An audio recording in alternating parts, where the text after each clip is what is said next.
L'interféromètre. Histoire. L'interféromètre à histoire.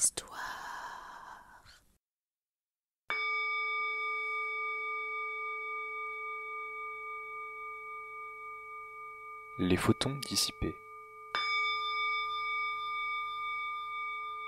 Il était une fois, au tout début du commencement des prémices de notre univers, une ville. Cette ville, c'était le monde.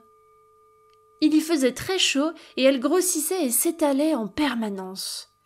Il y avait des petits esprits qui habitaient dedans. On les appelait les photons.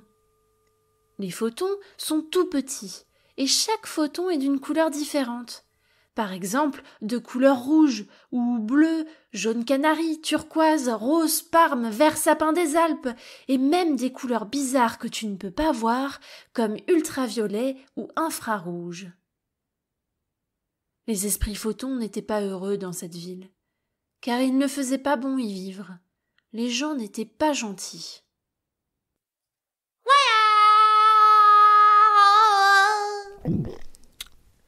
Miam! Quel bon photon! Monsieur le Proton, pourriez-vous recracher mon ami Photon, s'il vous plaît? Il ne regarde jamais où il va, mais ce n'est pas une raison pour l'absorber. C'est le défaut des photons. Ils ne regardent pas où ils vont et ils foncent dans les gens. Et comme la ville était bondée, ils percutaient beaucoup de personnes qui les absorbaient. Parmi ces personnes, il y avait par exemple les protons et les électrons. Quand un photon percutait un proton ou un électron, il disparaissait dans leur ventre. Et parfois, un autre photon en ressortait en échange. Bonjour le monde! Oh, mince. Ça faisait de belles explosions de couleurs.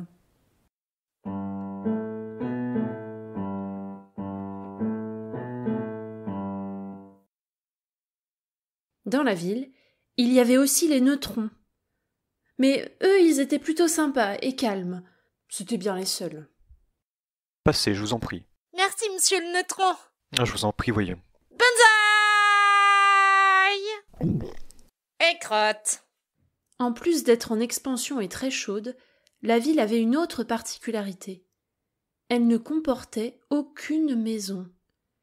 Il n'y avait en fait que des rues et des bâtiments pour se réunir ou débattre, comme des salles de réunion, des marchés, des cinémas en plein air.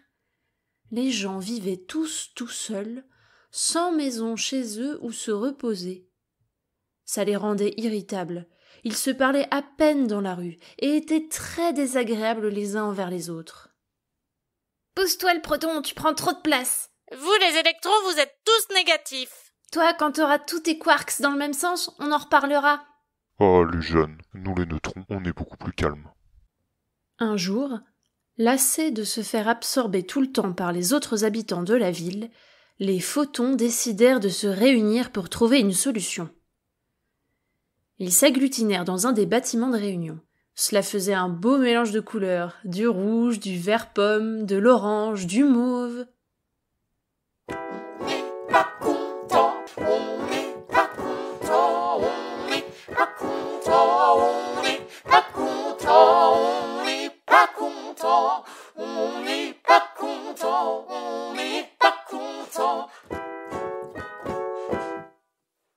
Vous avez peur de vous faire absorber, n'est-ce pas? Oui! J'en peux plus. En même temps, c'est nous qui leur fonçons dedans. Parfaitement.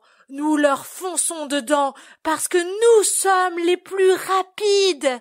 C'est difficile pour nous de maîtriser nos mouvements et on ne connaît pas bien nos trajectoires. Ah, c'est bien vrai, ça. Moi, je sais jamais où je vais. Mais c'est pas une raison pour se faire manger. Ouais! Elle a raison. Alors c'est décidé. On va agir? Oui! Quelqu'un a une idée? Bah...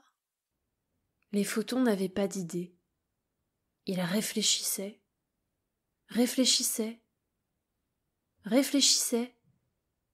et au bout d'un moment, le photon architecte proposa quelque chose. Le problème, c'est que personne ne sait vivre avec personne. Enfin, pas nous, mais eux, les électrons, les protons, les neutrons et les autres. Il faudrait les réunir ensemble. Comme ça, ils arrêteraient de nous embêter. Je propose donc de construire des maisons pour qu'ils se regroupent entre eux. C'était une idée révolutionnaire. Personne n'avait fait ça avant. En plus, comme notre ville s'agrandit, on commence à avoir de la place. Ah oui. J'aurais pas eu l'idée. T'es malin. C'est alors qu'un photon se détacha des autres. C'était le photon chaman. Il avait toujours des idées farfelues, mais était de bons conseils. Mais bien sûr, la ville s'agrandit. C'est la solution. Il suffit de la faire s'agrandir plus vite. Depuis quelque temps, j'apprends à maîtriser l'énergie sombre. Regardez.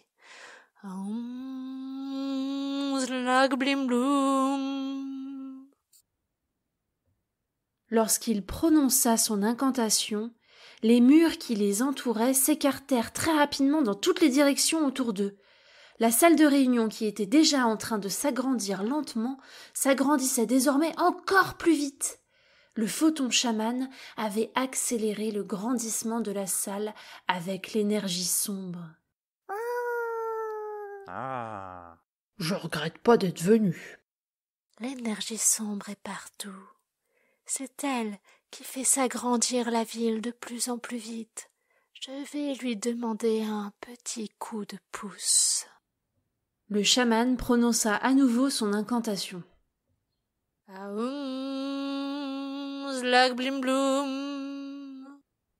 Et la ville, qui était déjà en expansion, s'étendit encore plus rapidement, laissant de plus en plus de place à tous les habitants qui se rencontraient alors beaucoup moins. Pendant ce temps, les premières maisons furent construites. Les protons, les neutrons et les électrons les occupèrent aussitôt et se rendirent bientôt compte que vivre ensemble était plus agréable que de vivre tout seul. Ils devinrent plus gentils.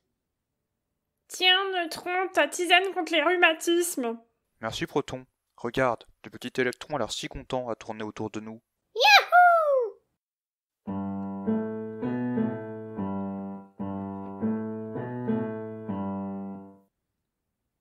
Les protons, neutrons et électrons, tout heureux, vivaient ensemble et se déplaçaient désormais main dans la main. Ils étaient ainsi moins agressifs avec les photons. Et comme la ville s'était étendue, il y avait plus de place et on les rencontrait encore moins. Les photons avaient plus d'espace pour voyager tranquillement, mais rapidement. Je sais pas où je vais, mais j'y vais! Et depuis ce jour, les photons peuvent se déplacer sans être aspirés à tout bout de champ. Ils font maintenant de très longs voyages et ils sont devenus les messagers de l'univers. C'est grâce à eux que nous pouvons voir un peu plus loin que le bout de notre nez. Mais ça, c'est une autre histoire.